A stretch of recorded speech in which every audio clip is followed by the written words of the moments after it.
இப்போ ஒரு index TV வந்துருக்கு பாருங்கள். இது ப்ளூ லைட் எரிஞ்சிட்டே இருக்கு பாருங்கள். பிளக் ஆன் பண்ண உடனே ஸ்டாண்ட் பை ரிலீஸ் ஆன மாதிரி காட்டுது. இதை என்ன ஃபால்ட் இருக்குன்னு ஓப்பன் பண்ணி பார்க்கலாம். செட்டு ஸ்டாண்ட் பை ரிலீஸ் ஆன மாதிரி காட்டுது. என்ன எல்லாமே வயருக்கு எல்லாமே கரெக்டாக தான் இருக்குது. பார்ப்போம். மெயின் ஃபில்டரில் 300 வோல்ட் வருதான்னு பார்ப்போம்.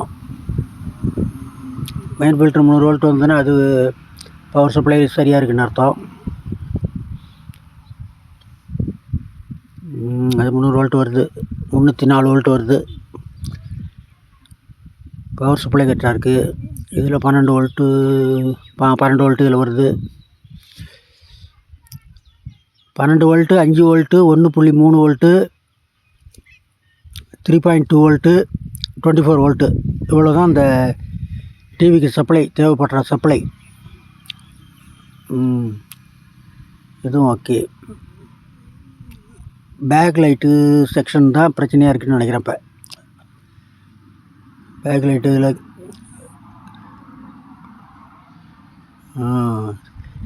இந்த ரெகுலேட்டர் ஐசிலேருந்து எந்த இந்த 3.2 வருது, பாக்கி 5 வோல்ட்டு இன்னில் 5 வோல்ட் கிடைக்கிது. இதில் பேக் லைட்டு போகிற எந்த சப்ளையுமே கிடைக்கல ஒழுங்காக. 24 வோல்ட்டே இல்லை. 24 வோல்ட் வந்தால் தான் இது வந்து 32 இன்ச்சு இந்த டிவி. பேக் லைட்டு போகிற சப்ளை எதுவுமே கிடைக்கல. ரெகுலேட்டர் ஐசி ஒன்று ஃபால்ட்டாக இருக்குது. அந்த காயிலில் 5 வோல்ட்டு ஒன்று வரும், 3.2 வோல்ட்டு அதுவும் கிடைக்குது.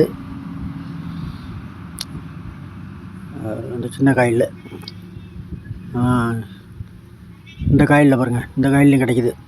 இந்த காயிலையும் வோல்டேஜ் கரெக்டாக இருக்குது. ரெகுலேட்டர் ஐசியை மாற்றி பார்க்கணும்.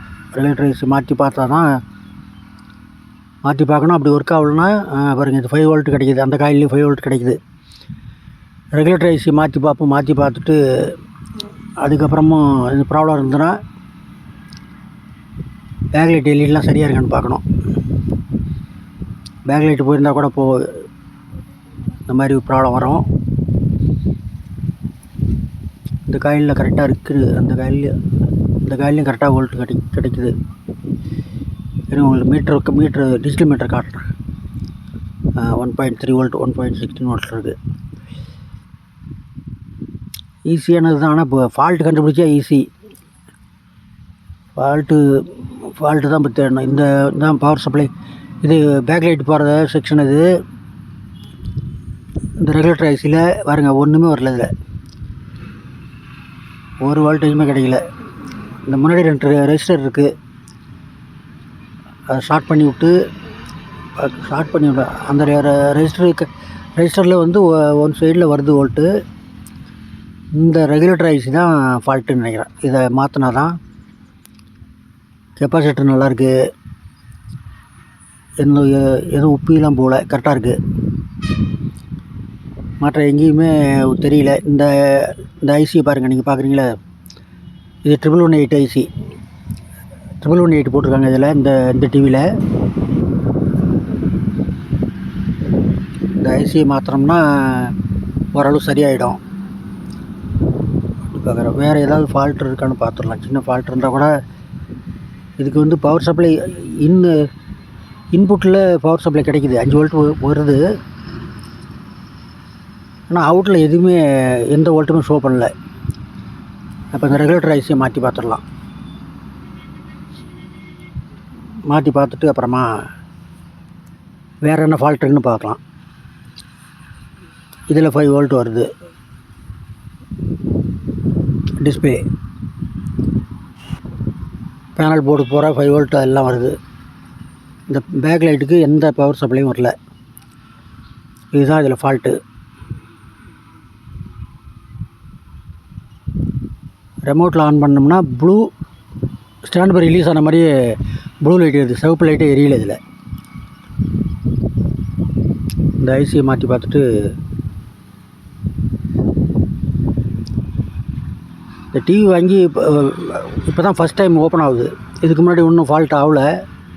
8 வருஷம் ஆச்சு அந்த டிவி வாங்கி. போர்டு இப்போ தான் டிவியே இப்போ தான் திறக்கு ஓப்பன் பண்ணுறோம் அப்படின்னு சொல்கிறாங்க கஸ்டமர். பார்க்கலாம்.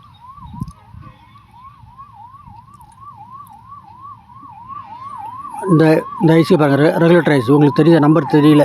நம்பர் தெரிகிற மாதிரி நம்பர் தெரியல. 1118 ஐசி இது. 1118 தான் போட்டிருக்காங்க. இதில் பாருங்கள். இந்த ஐசி மாற்றி பார்க்கலாம். மாற்றி பார்த்துட்டு அப்புறமும் இந்த ப்ராப்ளம் இருந்தால் அப்புறம் பேக் லைட் செக் பண்ணலாம்.